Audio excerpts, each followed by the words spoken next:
Kampanye terselubung adalah kampanye yang dilakukan di dalam sarung. Jadi sembakonya itu ditaruh di dalam tas. Ini ilegal, Mas. Ini ada unsur politiknya, karena ya kita paham mendekati ajang pemilu 14 Februari mendatang kan.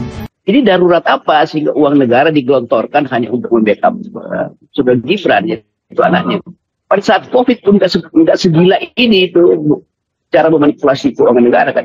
Ini terlihat betul bahwa memang ini dasarnya cuma satu, itu ambisi Jokowi untuk membackup anaknya habis-habisan dengan menguras uang negara. Assalamualaikum warahmatullahi wabarakatuh. Kembali lagi di channel Prayoga Muhammad. Gimana kabar kalian semua? Semoga baik-baik saja ya dan dilancarkan segala rizkinya. Ya teman-teman semua, kita tahu ya bahwasanya Pak Jokowi semakin kesini malah justru semakin kesana. Kita ini sebentar lagi akan menemui hari di mana hari itu adalah hari penentu siapa yang akan membawa negeri ini. Ya tentunya kita akan memilih siapa yang akan menjadi presiden. Tapi semua kita tahu ya bahwasanya Pak Jokowi justru menaikkan atau menambahkan anggaran untuk dana bansos. Dan juga akan menaikkan gaji dari para ASN. Ya itu sebenarnya oke-oke aja, baik-baik aja, justru itu demi kesejahteraan ASN ya. Berikut dengan guru-guru ya, itu bagus. Tapi yang jadi masalah kenapa kok di momen-momen sebentar lagi akan ada pemilihan kok beliau baru menaikkan. Kemarin-kemarin kemana aja gitu loh. Ya dan itu yang menjadi keresahan masyarakat banyak. Karena apa? Disinilah yang nantinya akan memicu masyarakat berpikir bahwasanya presiden tidak lagi berlaku adil. Presiden sudah memihak. Ya walaupun kita tahu ya presiden sudah memihak, tapi kan beliau mengatakan boleh memihak asalkan tidak menggunakan fasilitas negara. Nah sekarang yang kita tahu justru presiden memanfaatkan instrumen negara untuk kepentingan pribadi. Ya kita tahulah ya siapa yang dia bela. Nah teman-teman semua, nanti di sini akan ada komentar dari netizen dan juga dari Bung Rocky Gerung ya. Bagaimana tanggapan dari Bung Rocky Gerung sendiri. Dan memang sudah banyak banget yang menanggapi hal ini ya. Jadi gue sebagai penerus saja ya. Oke teman-teman, langsung saja kita lihat videonya. Pak Ndul, apa itu kampanye terselubung, Pak? Kampanye terselubung adalah kampanye yang dilakukan di dalam sarung. Jadi sembakonya itu ditaruh di dalam tas. Ini ilegal, Mas. Ilegal fishing karena memancing dengan sembako di dalam sarung. Apalagi pada saat memancing harus berterima kasih kepada bapak-bapak yang tidak bersarung, yang memancing haus, yang dipancing lapar. Tapi rakyat sudah cerdas. Ambil sarungnya, coblosnya nomor 3. Karena sembako itu milik rakyat. Ya bener ya kata Pak Ndul ya. Ambil sarungnya, coblos sesuai hati nurani saja ya.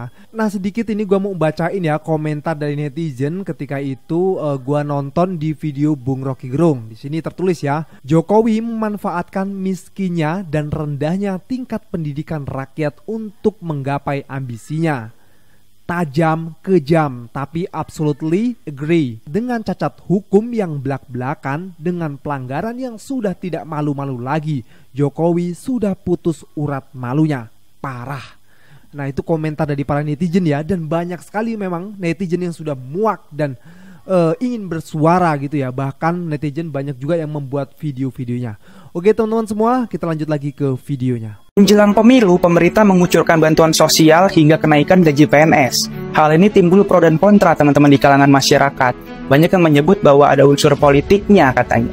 Untuk bansos sendiri sih infonya pemerintah itu menyalurkan bantuan langsung tunai alias BLT besar 200.000 per bulannya yang dilakukan selama 3 periode yaitu Januari, Februari, dan Maret 2024 ini. Yang dimana bantuan itu juga bakal diberikan 3 bulan sekaligus alias rapel. Jadi total 600.000 per masing-masing penerimanya teman-teman. Hingga total anggarannya katanya untuk program BLT ini mencapai 11,25 triliun.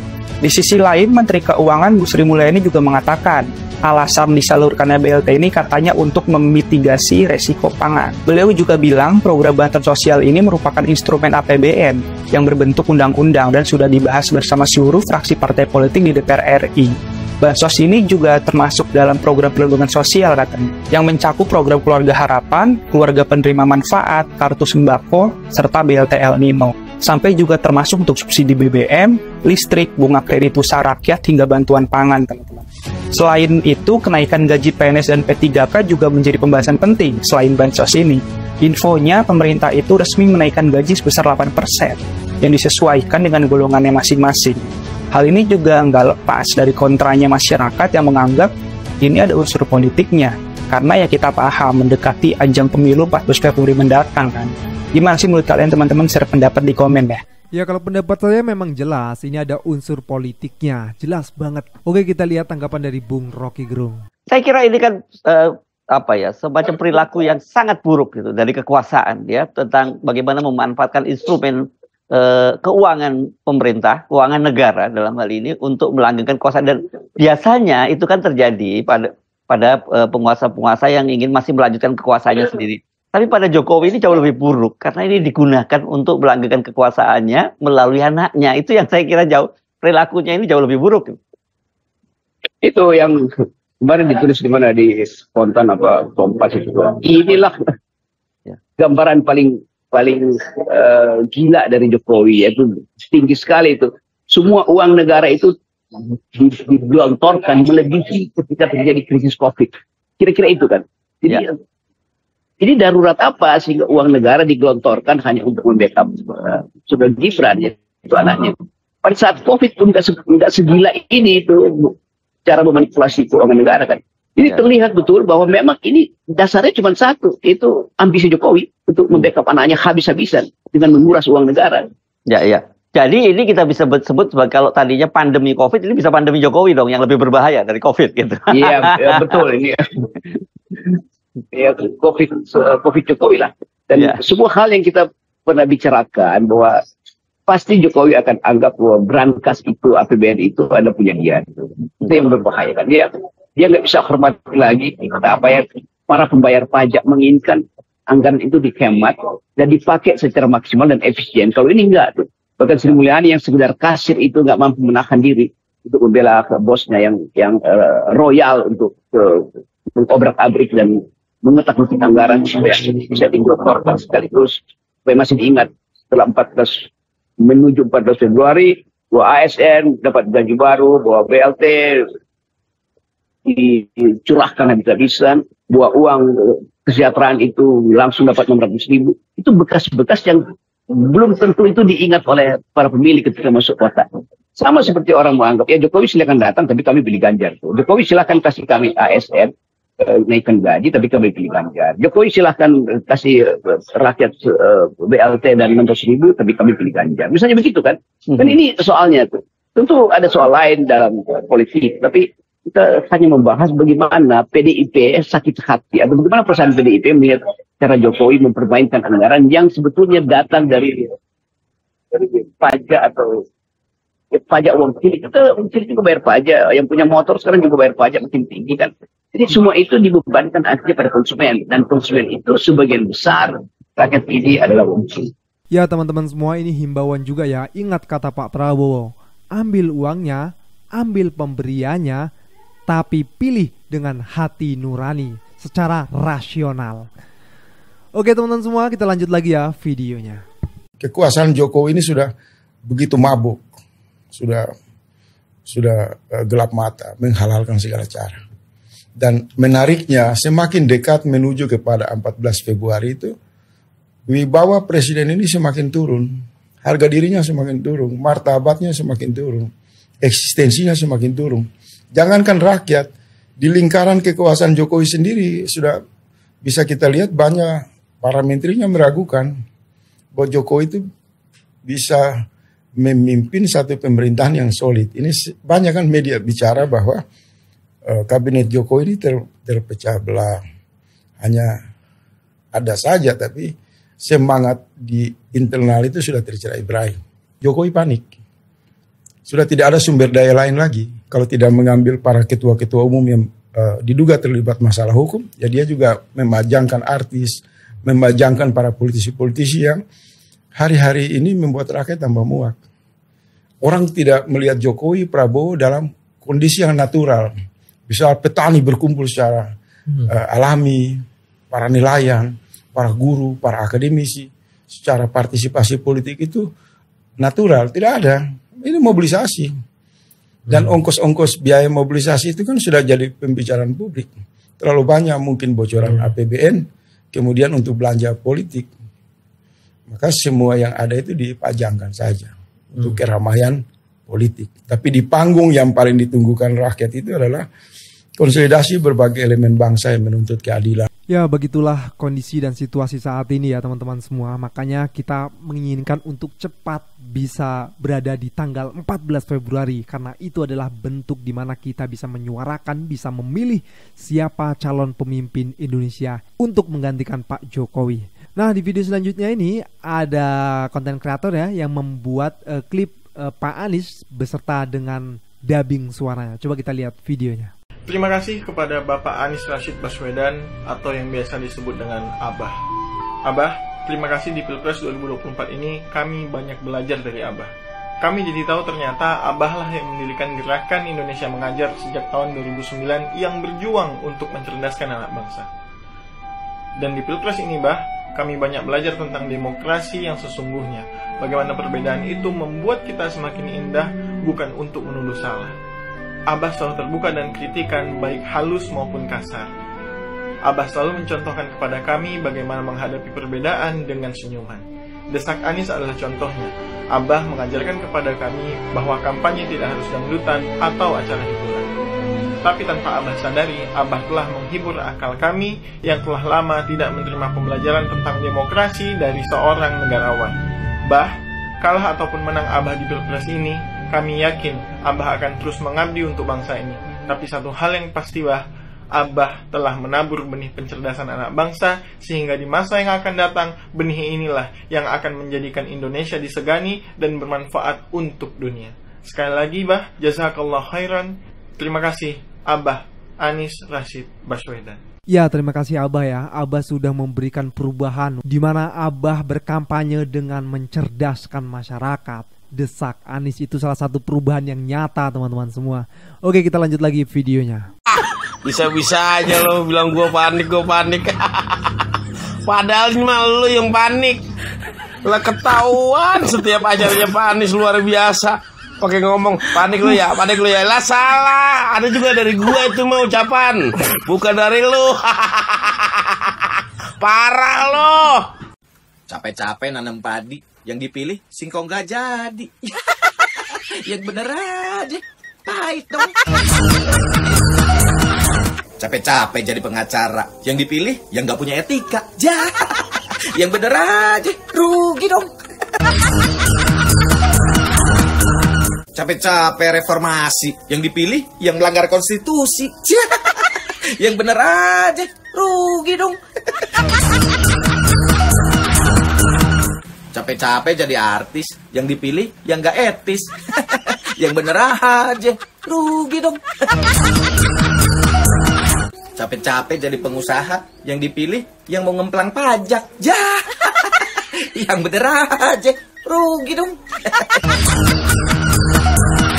Capek-capek jadi buruh, yang dipilih yang bela pengusaha. Yang bener aja, rugi dong. Yang bener aja. Wow, ini yang bisa bikin panik kubu sebelah. Ternyata tanggal 10 di JIS, ya, Jackmania, Boboto, Aremania, ama bonek datang semua tuh. Cuman Pak Anies yang bisa mempersatukan, ya nggak? Yang lain mana bisa, yang ada gak bikin rusuh, ya nggak? Cuma Pak Anies yang bisa mempersatukan, ya nggak? Pencinta-pencinta bola yang tadinya sering cekcok, di tanggal 10 di JIS mereka pada datang menyuarakan Pak Anies. Nah, panas lu pada. Jangan lupa tanggal 10 kawan-kawan, kita ke JIS ramen. Oke, assalamualaikum. Lu ngeliat apaan? Tuh lu lihat deh surveinya deh. Kelihatan nggak? Oh. Biar rakyat yang menentukan ya, bukan lembaga survei. Jadi lembaga survei tidak mewakili rakyat. Lembaga survei kan bisa dibayar. Oh, jadi gitu cara mainnya. Oke, kita tunggu tanggal 14 biar rakyat yang membuktikan. Oke, Pak. Siap, Pak. Siap. Banyak yang nyerang-nyerang Prabowo terus. Sebelum membuat kegaduhan, ada baiknya Fahri Hamzah ini bisa membedakan mana serangan dan mana pertanyaan. Yang bisa dikategorikan sebagai serangan ketika ada situs Kemenhan yang berhasil dibobol oleh hacker. Padahal anggaran Kemenhan ini sangat besar.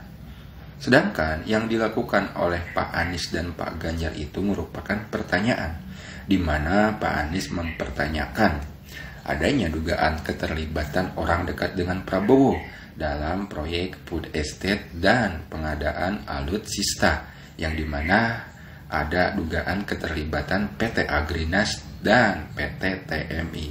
Sedangkan yang dipertanyakan oleh Pak Ganjar itu capaian MIF Kemenhan tidak tercapai.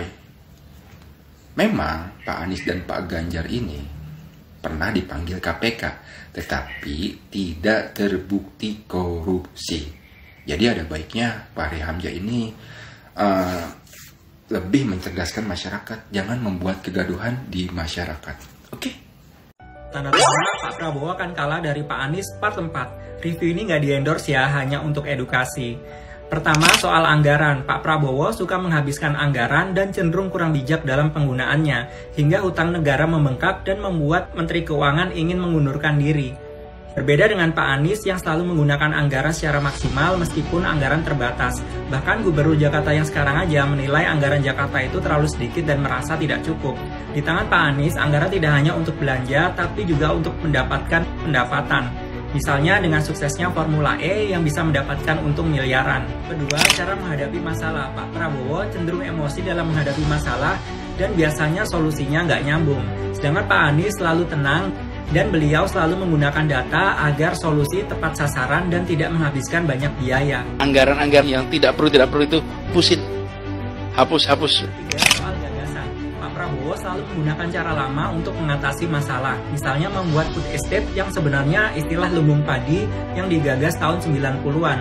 Itu pun tanpa teknologi pertanian, hanya pakai polybag. Sementara di Formula E, Pak Anies dijegal dalam pengadaan bahan baku aspal, tapi beliau akhirnya membuat formula aspal sendiri, misalnya menggunakan lem dari Jerman dengan bahan baku seadanya. Tapi justru tim penguji aspal dari Inggris menilai aspal Formula E di Jakarta terbaik sedunia dan patut dicontoh. Share video ini ke grup WhatsApp kalau bermanfaat. Udahlah, pokoknya Pak Anies ini paling keren, paling top pokoknya. Ya oke teman-teman semua, itu tadi ya video-video yang mungkin jadi manfaat untuk kita semua ya. Tentunya bisa menjadi data atau landasan kita untuk memilih di tanggal 14 Februari nanti. Oke teman-teman semua, gua rasa cukup ya. Berikan juga komentar dan kritikan kalian di bawah ini. Jangan lupa untuk like, subscribe channel ini juga. Sekian dari gua, Prayoga Muhammad. Wassalamualaikum warahmatullahi wabarakatuh.